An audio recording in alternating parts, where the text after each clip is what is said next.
Casey Slusher. I'm the owner of InchBug. We make personalized children's name labels. We've been doing it for over 20 years here in Austin.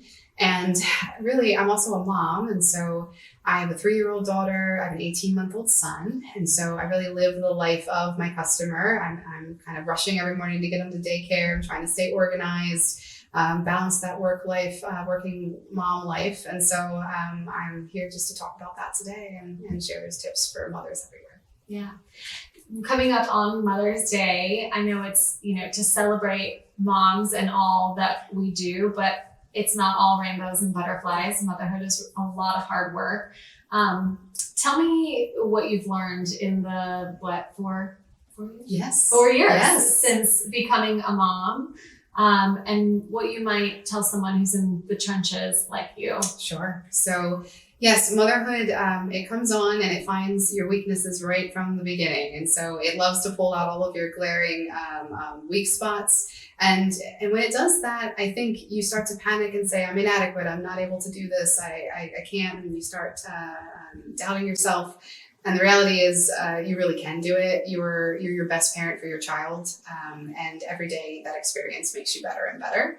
I have learned to give myself lots of grace and lots of allowance for not so great days, practice days, I'll do better tomorrow days. And I think our children need to see that, and they need to see it in real time that, hey, I had a rough day today as a mom. Like I tell my daughter that, I tell my son that we'll make this better tomorrow, that you don't have to be infallible.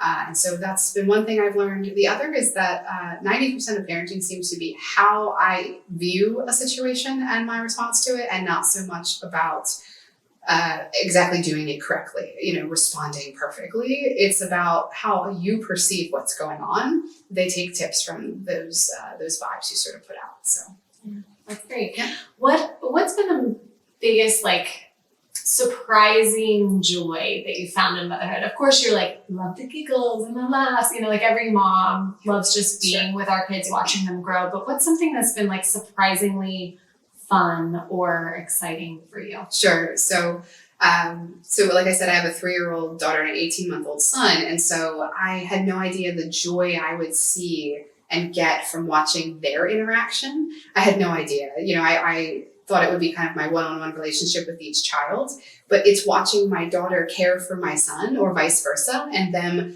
learn each other's names. And one, Nate can now say sister, and Ellie talks about her big brother to other people in a protective way. And so I just think that is the most endearing thing that I did not expect. Yeah.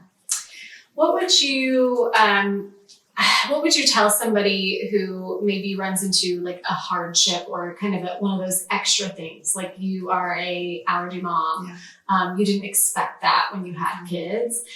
So for somebody who's kind of running into the unexpected, what would be something you tell them? Yeah, that's a great question. So I like to think of things in terms of phases now instead of constants and steady states. And so phases are going to happen that suddenly things got way harder.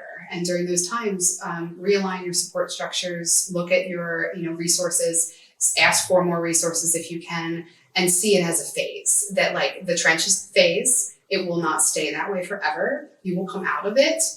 Just realign things for that phase, get through that phase, and then regroup for the next phase, because things will keep changing. The hard part won't stay around forever. So looking back, that seems to be that when I was in my hardest parts of different things, I tend to almost think that things will be that way forever, which is very overwhelming. And if I can stay out of that and remind myself that it won't be that way forever, I can pull on different resources, then I I can calm down a bit and get through it. Yeah. What about being a working outside the home mom? I mean, even moms who stay home, they work their butts off. Yes. But what about kind of having to be a mom at home, be a boss in the office? What has that been like for you? Sure. So obviously balance. We're going to talk about balance when you talk about a working mom and everything that involves, which is, do you get extra help for dinners? Do you get extra help for cleaning? Also, I tried that route first of I can just do it all and get the tasks organized, but that didn't really work. And so what I figured out is pick the priorities first. It's not all going to get done. And so let the priorities get done. And if that's free time to read a book at night is the most important thing. And then if, something else has to go, it has to go. And so set the priorities, align your principles in your family and your structure, and then base it off of that, because you definitely will not get everything done. Yeah. I know we're not necessarily here to talk about InchBug in terms of the product, but InchBug has positioned itself as a resource for moms and to be more than just slapping a label on a bottle. Tell me a little bit more about that and why that work is important to you too. Yeah, absolutely. So in this kind of economy we're in and in the world we're in with social media, there's an endless amount of pressures to look a certain way, be organized, do it all, be kind of like the boss mom and get everything done. And it's just not realistic and it's not possible.